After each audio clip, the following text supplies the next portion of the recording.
as well. At the very least, you should be creating some delay, right, by slowing your speed. We are going to find rain that could be quite heavy at times throughout the southeast. It's been incredibly heavy this morning across South Carolina, Columbia, South Carolina, coming in with almost 3 inches of rainfall. And, that is some of it coming in the form of thunderstorms, too, which could lead to some bouts of big downpours, ponding of water on the roadways, hydroplaning, I-75, I-85, I-95. So many interstates impacted. So many airports have the chance for delays as well. We have seen some of those delays already in the Atlanta area, too, at the airport there. So right now, the ground delay program in Miami is running us about an hour and a half on delay, with rain still falling, although not quite as heavily as it was. We have rain that will be picking up throughout the day. We have rain already in North Carolina. It gets heavier before the day is done. The evening commute could be a mess on I-40, on I-75, and all the roads leading to that here. And eventually we get to some rain that gets quite heavy into Virginia, leading all the way up into Maryland and Pennsylvania, too, by the time we get to tomorrow. 3 to 5 inches of rainfall is a possibility in a number of spots, pretty widespread area that could lead to flooding and flash flooding and ponding of water on the roadways. Be careful out there. You're planning a Memorial Day weekend getaway? You're definitely not alone. AAA is predicting a record wave of travelers hitting the roads, skies, and even the seas. Meteorologist Alex Wilson has the details on just how big this travel boom will be and some tips if you're planning to join the crowd. Alaska has such a short cruising season, too, so it does get really packed. Think about it, May, June, July, August, that's it. Well, speaking of August, it does feel like August across parts of the country, with high temperatures today near 100 degrees near the U.S.-Canadian border. So this is shorts weather there, but sweater weather, Jen, in the southeast. A little better than it's been over the weekend. You were in the 50s during the daytime hours. Right. Maybe 60. Yeah, maybe 60, right. We're going to gradually get away from that, and we're going to really bring that shorts weather to the southeast eventually, but not today. 20 to 30 degrees above average here. This pattern is not moving like you would on a track. It's not putting on its track shoes or anything like that. It doesn't have spikes, for sure. No, it's got its, I guess, I don't know, slow shoes on, whatever. Well, the upper level low has been the blemish, and this otherwise what would have been a really warm pattern. If we didn't have this, maybe we'd be complaining about it being too hot. Maybe we can just sort of take this out and get it out of here and then warm it up. It's going to happen, but it's going to happen slowly. Right, and it does sort of unravel, open up as you get through the middle of the week. It does keep temperatures relatively cooler compared to what we're getting elsewhere.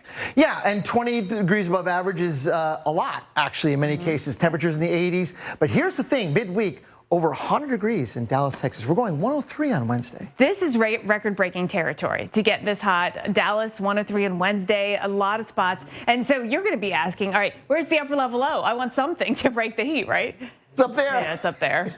It's finally moving out, so it won't last that long. But real quick, average first 100-degree day in Dallas, Texas. Actually, no, sorry. Average first day for a bunch of these cities. And this is...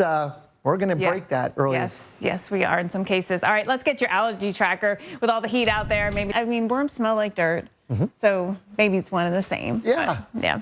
Well, Steve says rain cleans the air from the pollen.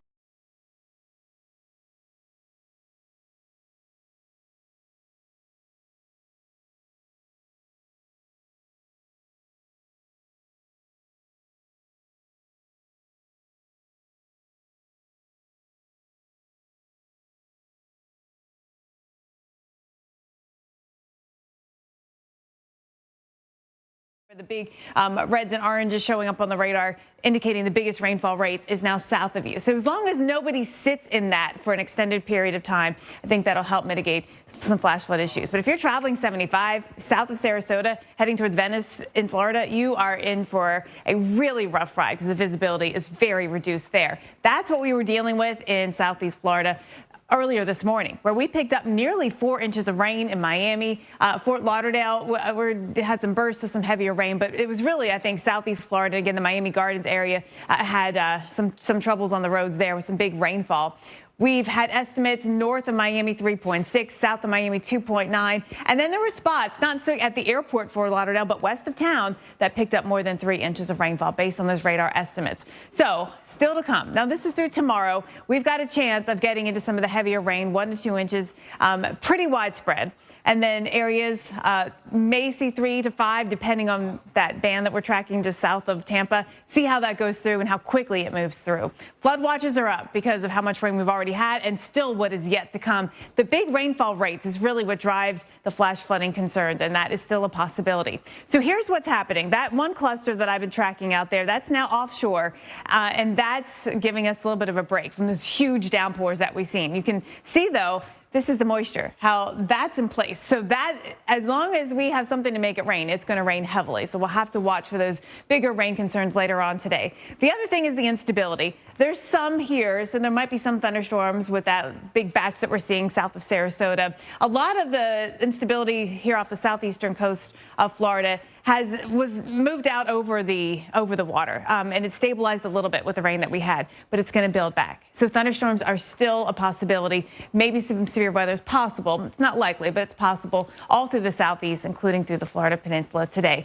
Forecast shows us with those storm chances as we get through the afternoon. We're tracking this line that, again, is south of Sarasota. That's on the move, but plus new showers and storms may develop. We'll be watching that through the late night hours, and we'll get a break. Then tomorrow morning, there'll be more of the sort of pop-up varieties starting out there. The upper level low is starting to transition out and open up a little bit, but it's still with us for another day. More than 25% of the state was in extreme drought as of the drought monitor that just came out on Thursday of last week. The drought monitor totals each week are collected until Tuesday. So the rain that we got today will count for this week. So anything that we get through tomorrow will count as well. And I think we're going to see a nice improvement across the state. Although, it's not just about the rain that falls. There's stream flows, there's the foliage, lots of different factors that go into that drought monitor. Again, we have got South Florida with that risk of some of the heaviest of rainfall. Elsewhere, we could see another inch or two to go, but then finally by Wednesday, we dry it out, and then it gets hot and humid, Greg. It sure does, Jen. You're right about that. And, Could have been worse, I suppose, if the weather was bad. We've got some weather affecting your road travel in the southeast. Rain heavy at times. Rain kind of a break right now on I-75 in Georgia, but there will be more chances coming in, and there could be thunderstorms. And even in North Florida at the moment, doing okay. But, gosh, south of Tampa, you are running into some big rain on I-75, the kind that could lead to hydroplaning. So if your car begins to hydroplane, take your foot off the gas, steer in the desired direction that you want to go, and then gently apply the brakes as the car regains traction.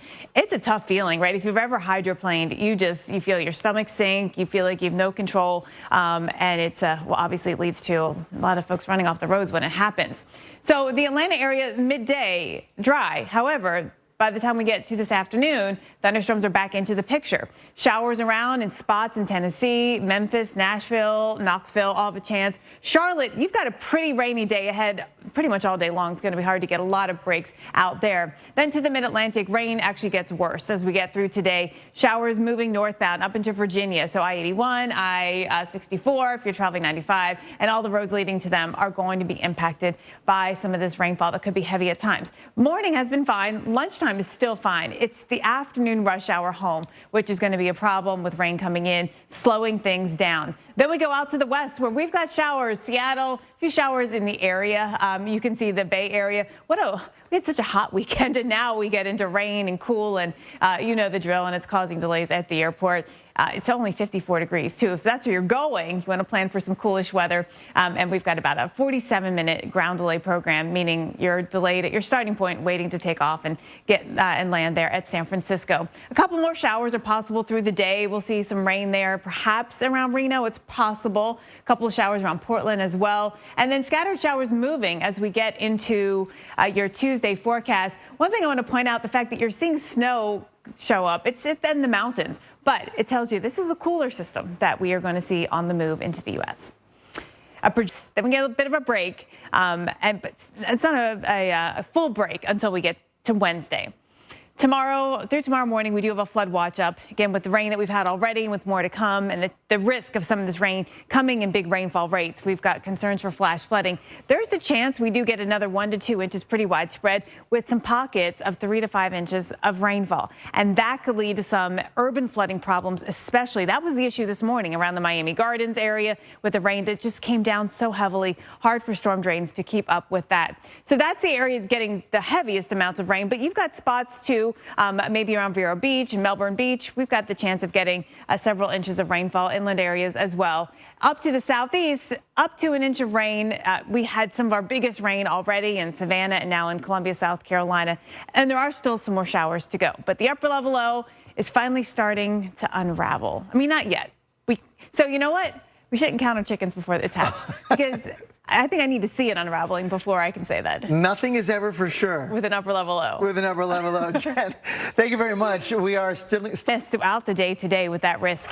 So we've got that chance of delays out there again through the entire Sunshine State, the peninsula anyway. And then you can see through the rest of the southeast, Atlanta, some big hubs, Charlotte, Raleigh, all could see delays. Nashville, all could see delays with thunderstorms or even just rain and low clouds in the area.